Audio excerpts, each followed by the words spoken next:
Hey everyone, I'm feeling sad today.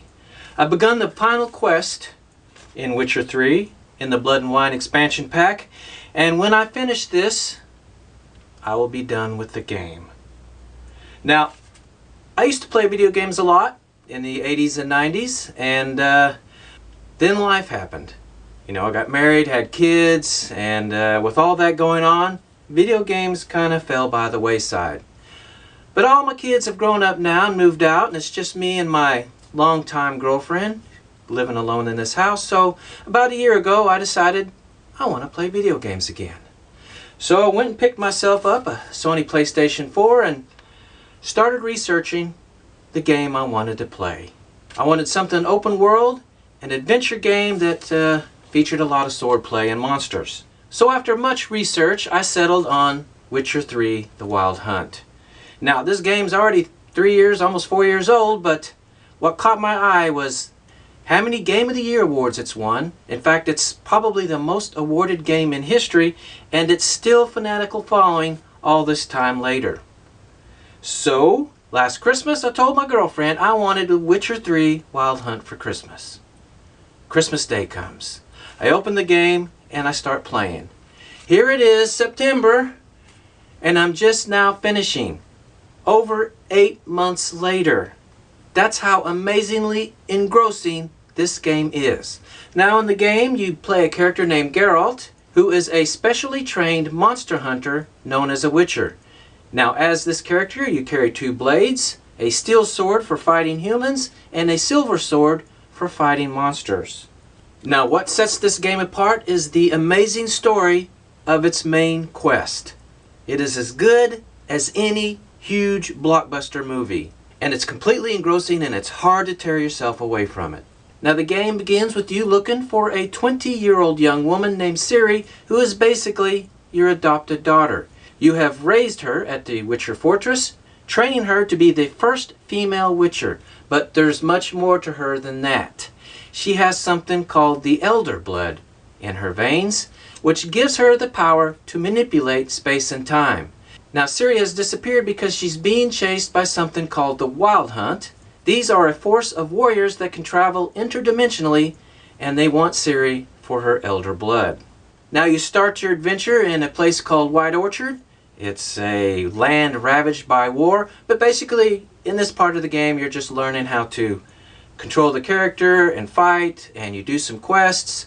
And once that's all done, one of your 2 former loves, a raven-haired sorceress named Yennefer, shows up and says she has some leads on Ciri. So you travel to Valin, this huge country that has lots of small towns, and it's ruled by a guy called the Bloody Baron in a place called Crow's Perch. You go to Crow's Perch, and the Baron tells you that Ciri had been there, but that she had disappeared. You also encounter a former acquaintance named Kira Metz, who is also a sorceress, a beautiful blonde sorceress. And she reveals that Ciri had went to Novigrad. So you go to Novigrad, which is this huge city. Here I am on my horse, my faithful horse Roach, approaching the city, and I spent weeks just exploring this incredible place. There's all kinds of taverns to have a drink in, that have rooms to sleep in. There's a place to get your hair cut. There's a bank to deposit your money. There's places to get new armor and clothing, swords, all kinds of weapons, and there's also 2 brothels. Yeah, that's right, 2 brothels. Just so you know, this is not a game for kids. This is a game for grown-ups, because as Geralt, you can visit these brothels, and you get the full adventure in those brothels. I think you know what I'm talking about. Things that I cannot show on YouTube. So, anyway, while in Novigrad, you meet up with your other former true love. Her name is Triss.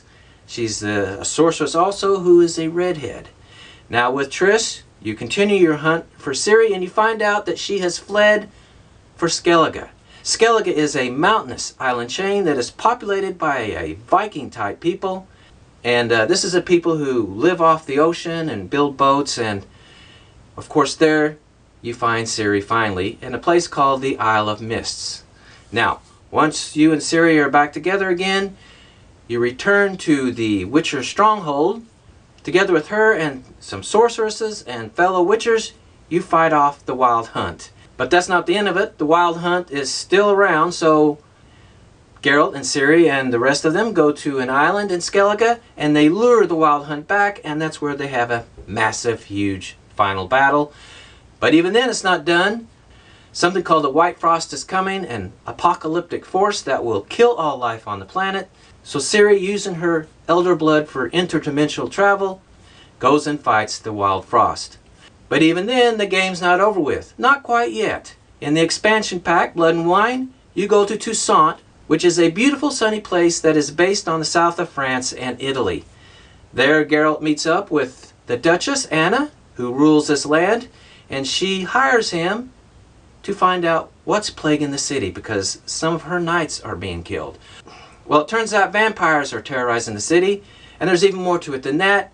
The Duchess Anna has a secret twin sister that has been banned from the land, and there's all kinds of stuff going on there.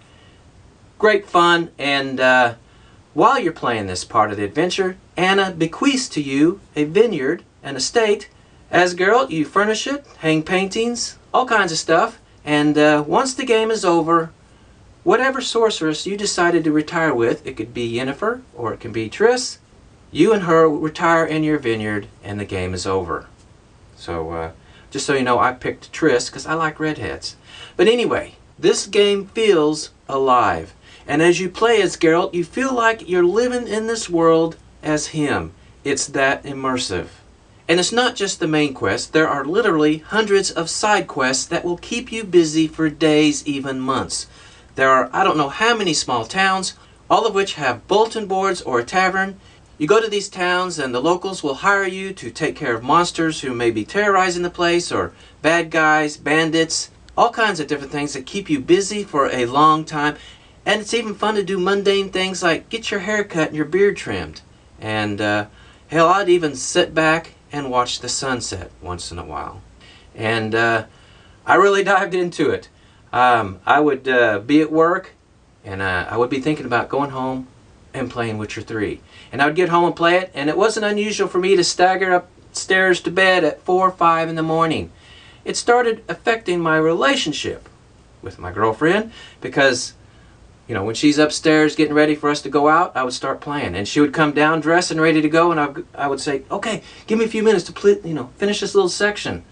Kept doing that. When she would, on her days off, she would, go cook, I would play. Or she'd run to the store, I would play.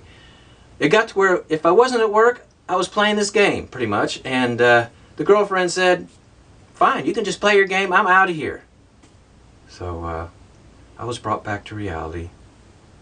Stopped playing so much. Now I just schedule times when she's definitely not going to be around to play. And I'm almost done, which she will be very happy with. But, should I tell her I'm going to start Red Dead Redemption 2 next? Because they say that game's just as bad. I don't know. Anyway, incredible game. The Netflix series is coming, so that'll be cool too. Alright guys, any of you play Witcher 3? Comment below, let's talk about it, what you think of it. And, alright, Spoda out.